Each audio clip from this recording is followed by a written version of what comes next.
All right, guys, I am welcoming back Trevor Llewellyn to the YouTube channel. And many of you guys have seen Trevor on my channel in previous videos when I did my podcast. He was one of our regular guests. And Trevor is obviously very visible in our Sync Academy community and, of course, in Pro Feedback. And I'm really excited to bring Trevor back on today because Trevor is actually going to be one of our featured guest speakers at Sync Up. He'll be there in person. So for all of you guys that are going to get a ticket and be there in person, you'll get to actually meet him, get to know him a little bit better. He's a solid dude, and he's been in this business actually longer than I have, so he has a lot of wisdom and a lot of insights that he can share with you guys. Trevor runs his own music library, his own production company called Get It Done Music, and he has got some amazing placements already. He's distributed his tracks with BMG, which is basically one of the biggest companies out there, so he's basically in the big boys league, essentially.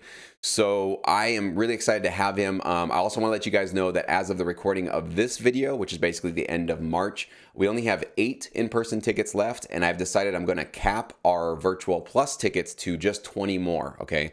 So I don't want to have hundreds and hundreds of producers signing up for even the Virtual Plus tickets and then having our music library owners like Trevor be flooded with like hundreds of tracks they have to go through, because that's really not going to be fair for them. And I want them to come back every single year. I don't want them to feel like, oh, Sync Up, that's where I have to, go through hundreds and hundreds of tracks. So we're going to keep it small, we're going to keep it intimate, and I'm going to ensure basically it's kind of first come, first serve. So know that basically you have 8 tickets to be there in person, and basically 20 tickets left if you want to stream it live and also be able to submit your tracks to all the CEOs, including Trevor. Okay. That pitch out of the way. Trevor, welcome back. Today, I really want to talk to you about AI, because I do know that AI is one of these, obviously with all the news, ChatGPT, all these new releases, Microsoft, Google, everybody basically rushing into the public space to kind of release their version of it. It's exciting, but it's also terrifying, because it's a very powerful new technology that we've never seen before, at least the public has. And I think all these tech companies have been working on it behind the scenes for many years. But it feels like it just suddenly rushed on the scene late last year, and basically 2023 is the year of AI. So you've really been keeping your finger on the pulse of this. I really want to pick your brain on your mindset basically about it. We won't get into the specific details of which tools or which technologies that you're keeping your eye on. We'll definitely save that for the Sync Up speech that you give us. But I really want to kind of go into the sort of mindset. But right before we do that, I want to ask you directly, do you, with Get It Done Music, with your production music library distributed with BMG, do you accept unsolicited music from producers that you've never met before? Yeah, I should probably make it a little bit more complicated, like add an extra step or two, because I make myself pretty available. But yeah, I do. It's pretty easy And to send me if you music. could give me like a percentage of how much of the music in your catalog has come from people that you never met before, and how much of it's come from people that maybe you had a prior relationship or maybe you were introduced to? 90%. I mean, like, so we start like GID started like right before COVID, like about a year before COVID. So you kind of naturally had to find people on the internet or like so in that scenario, it's a little bit less of a norm, like meeting person thing. But even then, yeah, even now that basically everybody's just living normal life again, I really don't. It's mostly just people I've either like introduced or just get a good email or whatever on the internet. Yeah. So you're saying 90% is people that you had never met before. It was just a cold email, cold call. Yeah. Yeah. So that's, I think that's very normal for most music libraries. And I'm really thankful that you could just directly tell the audience that, because I think a lot of people need to start hearing that more and more, so they realize very possible to partner with really high quality companies. Okay, let's jump into AI. So you've got your finger on the pulse of this stuff. You've been definitely letting me know, sending me messages about these really cool new tools and technologies coming online. Let's talk about where's your overall mindset with AI right now, end of March 2023? How are you looking at it? What's your attitude on it? So the best thing I think anybody could do is stop calling it AI internally. Like, I mean, that's a good like framework so that when like you're talking to people, they know what you're talking about kind of thing. But internally, I think if you just stop calling it AI and just call it like advancements in technology or something, it seems a lot less scary or worrisome. I know for a while I would talk to people and they'd be like, man, like, what is this going to do? Like, is it going to make tracks and then I'm just going to be stuck? Like all this kind of stuff.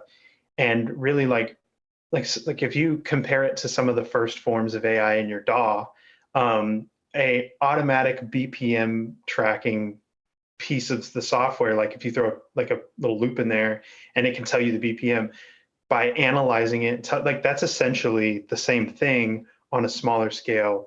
And now it's just a more advanced version of that in a lot of ways. So my mindset is more like these are going to be very cool and interesting tools, both in music and then the things around your music. I think a lot of people for years are like, I don't want to be the business guy. I don't want to be the graphics guy. I don't want to be the social media guy. And luckily for you, this kind of makes that bridge a lot shorter to walk across because you can really automate and AI a lot of your non-musical stuff as well. It's a great point. Yeah, just the term AI has got a lot of stink to it, and it's got a lot of just baggage basically built into it, basically from all the years of sci-fi movies that we've all been programmed to believe that this is going to Skynet. be, yeah, this is going to be a horrible, horrible dystopian future. So I agree. I think that's a great, great suggestion to kind of not make it seem so scary. That it's going to become this sentient being that's going to basically just destroy all of us. But rather than seeing it that way, seeing it as a sort of it's a continuation of all the tools essentially that we've all been kind of started to slowly get used to as time goes on. It just felt like I remember seeing the first couple demos of that ChatGPT feature. It was just like jaw dropping, like we can do that now. It can write an original article. Basically, it can search the entire internet, gather all the data it needs, and spit out an original article with basically all the prompts that you want to give it. Even one of them is so funny. A guy wanted it to write a paragraph summarizing some topic, but only using words that start with the letter A. And it did a pretty good job, actually. It didn't That's really completely cool. make sense, but you can't even expect a human being to be able to do that. But just stuff like that, where it's like to be able to create all of this content with that context, it's just, it really is one of these, like, it felt like we leapfrogged ahead big time in what's possible. But I think it just feels that way for me just because it just hasn't been a public facing technology yet. I think if you were in Silicon Valley, this is probably old news. People, I think most companies and people behind the scenes in those big tech companies have been knowing about this for a long time. And now just for everybody just to immediately see it all at once, it feels like this kind of like gold rush, fever out there of like all these companies trying to get your attention and getting you to use theirs or get excited about theirs. It just feels very sudden and very rushed. So there is a sense of, I think, fear and terror that obviously comes along with it. Because I think there is a real threat, obviously, that we need to be having our eyes open to the fact that, right now it's text, right now it's maybe some images that it can kind of create and that kind of thing.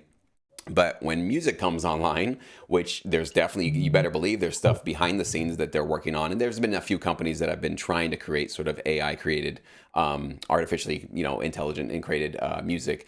That's definitely going to be coming online. And so I know that there's a large part of my audience that's thinking, well, if that's happening, like, does that mean it's bye-bye for me? Like, do I need to even exist in this industry if literally somebody can click a button, put in some parameters, and create a custom piece of music that's perfect for a TV show, a movie, a commercial, whatever it's going to be? So I think that's the big fear that's obviously lingering in the room, and I don't want to just sort of sidestep that and be like, whatever, don't worry about it, it won't affect us, because I think it definitely can affect us. So with that particular fear in mind, what are your thoughts on that? Like with these tools that are coming online, how much of this technology do you feel can be sort of aiding us and helping us in our productivity? And how much of it do you see it as a potential, like, ooh, that's going to wipe out a chunk or maybe all of what we do and what service we provide in this business? Yeah, it'll definitely wipe out a chunk, and that's life. Every time something new and advanced comes along, there is like the floor rises and some people drown. And like I don't know what to tell you. I like it. It is what it is. And so, in some scenarios, AI might replace a couple. I always say AI, but like advanced algorithms or whatever you want to call this thing. It's going to replace some things, and some people are going to have to adapt, like whether you like it or not. Like this has been true all throughout history with technology advancements. So it one of the reasons why I always kind of have a very optimistic actually outlook on this stuff is because of that. Is because we don't we don't have to waste, and I say waste in not a negative way, but we don't have to spend so much time on certain things anymore and spend more time on better or higher or advanced things that like for example, like let's say I just want to make a bunch of trap beat loops, right? And I'm like, I don't want to sit and program each little thing, right? I'm just going to have this AI pump a bunch out and I'm going to pick my favorite, right? That's going to save me hours, right? Because and if maybe I'll swap the sounds out, like the me part of that scenario comes in at the end and go, okay, the sound that the AI picked sucks, this, whatever. But it saved me hours of doing the tedious stuff, right? And like, so that floor raises, the tedious stuff disappears, and now I'm more focused on like I kind of see a world where all the kind of crappy, boring stuff kind of disappears, and that's everybody's starting level. Instead of this kind of like, let me spend, because it's funny, we all know the beats. I realized this when listening to one of those websites, is I was like, this beat sounds like a beat I made when I first started. It was like the sound wasn't that good, like the sound choice wasn't that good, the beat was super generic and straightforward and whatever, right?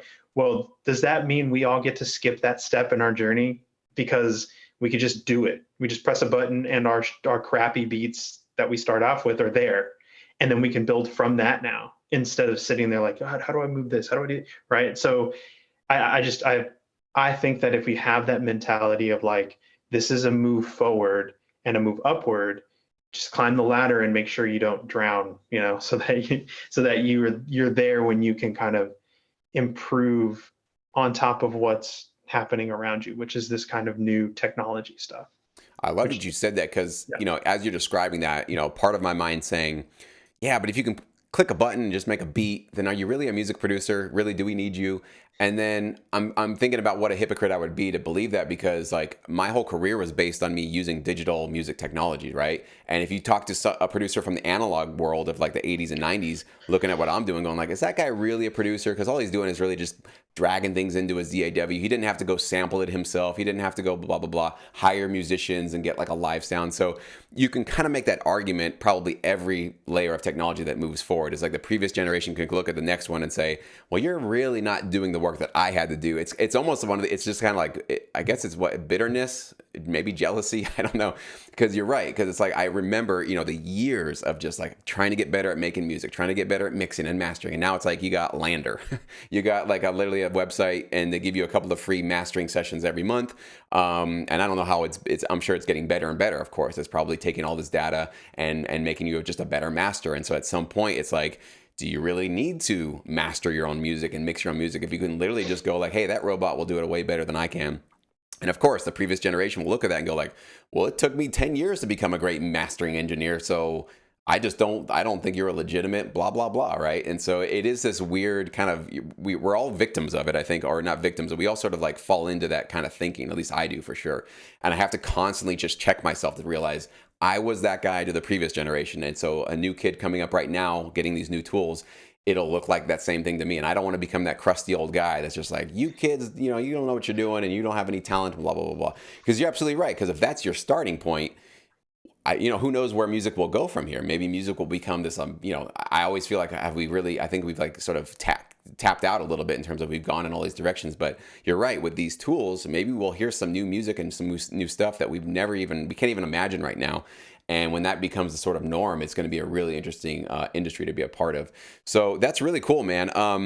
When you see, let's talk about maybe like a potential timeline that you see when some of these technologies you believe will be available, in terms of, let's say, a technology, whatever it's going to be called, whatever company comes up with it, where literally you can go minimal tension, 110 BPM. I want it to slowly grow and crescend in dynamics and intensity. I want a hit in the middle with a pause. I want a big, massive hit at the very end. Print and have a computer do that, and not only do it, I think there's probably machines that can do that now, but have it be on par, the highest quality of the best library out there right now with that type of music. When do you see that thing being available? to where it's on par with the best music, man, I don't know. I think really the hard leap that's going to happen is kind of the like human robot gap, which is getting closer and closer. But like, so we'll use your mixing thing as an example. I mean, if you have isotope ozone, I think it's what it's called. There's a button and it will EQ, compress, reverb, and then master your whole track with a button. It'll listen through and do whatever. And in that scenario, I've tried it out and I've watched it do things that I would do, right? in seconds, right? So it listens and goes, oh, let me cut this annoying frequency. Let me cut this. Let me boost a little bit of the highs, right? So, but it wasn't perfect. It wasn't what, like, there were things where I was like, I see why it did this, but I'm going to adjust it because it doesn't actually work for what I'm trying to do, right?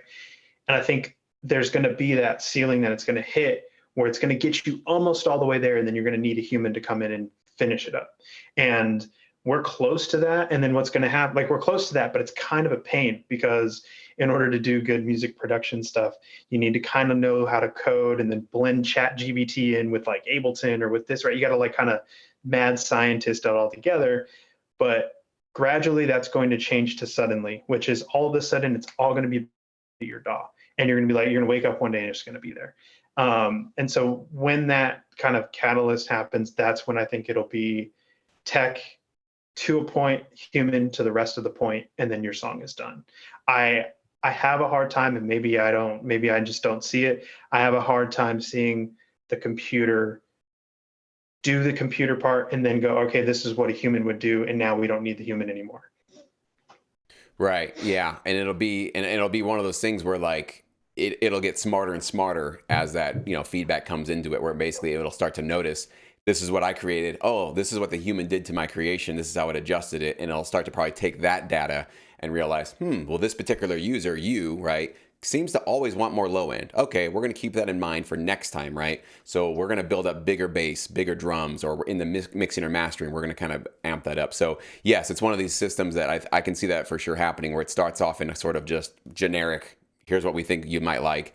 And you're like, it's kind of like when you listen to, Spotify or YouTube Music, where it's like kind of paying attention to what you listen to, and it starts creating playlists based on your likes. So it starts to be customized for you. So I think that certainly makes sense. And that's the whole thing, is like when, and it does feel like, that's why I think I loved how you put that, where it's like, it's going to just feel like gradual, and then one day it's just at your fingertips. Like, it does feel like the ChatGPT thing was like that. It was like, we were just, life was just kind of moving along, and then it felt like this divider in the sand of like, pre-AI world and post-AI world, where it's like, I watch a lot of these videos on YouTube, and a big part of all of this is like, a lot of people just are trying to figure out, what can you do with it, right? Like, that's a big part of it. We're just like, this is a huge, powerful tool, and like, can we make legal contracts with it? Can we analyze medical data with it? Can we, who knows, right? And so there's this big kind of like just experimentation going on right now, and a lot of people are trying to figure out, all right, what industries is this going to disrupt? Which ones? I think it'll disrupt every industry, but which one will it disrupt immediately, quickest? Which one can you implement like literally next month? And if your business is basically in the way of that, like, you better start getting curious about that to figure out, should you adopt this technology? Should you get curious about it? Should you bring it into your workflow? Maybe you need to evolve your business model, because maybe some of the stuff you've been doing now doesn't need to be done, as we've been talking about in this video. So, well, Trevor, thank you so much for your time today, man. We didn't get into the weeds on this. Like I said, we're going to get into those for your chat at SyncUp. So I'm really excited to have you join us. And I know everybody in person is going to love to hear from you, including everybody virtually that's going to watch you live. So that'll be June 3rd and 4th, guys, at the near the LAX airport. We do have a hotel confirmed, but I'm only letting in-person ticket holders know the details of that hotel. So if you get a ticket, you'll get an email with a link to go get your room and all that good stuff. And it is literally within walking distance of the LAX airport. So it's extremely accessible, and there's free shuttles that go. So it's very, very easy, stress-free. We're going to have the entire event basically in the same place. So we're going to have the event downstairs in one of the conference rooms, and then you basically just retire to your room at the end of the event, and we'll basically be hanging out and just having a good time together. It's going to be a really great, exciting time. And you guys get to meet people like Trevor and other music library owners, where you can directly network with them, shake their hand, look them in the eye, and potentially, if you want to, pitch your music to them through that private submission link that you can only get actually through the SyncEdge ticket system. So thank you so much, Trevor. Appreciate it, man. And we'll see you at the SyncUp event in June.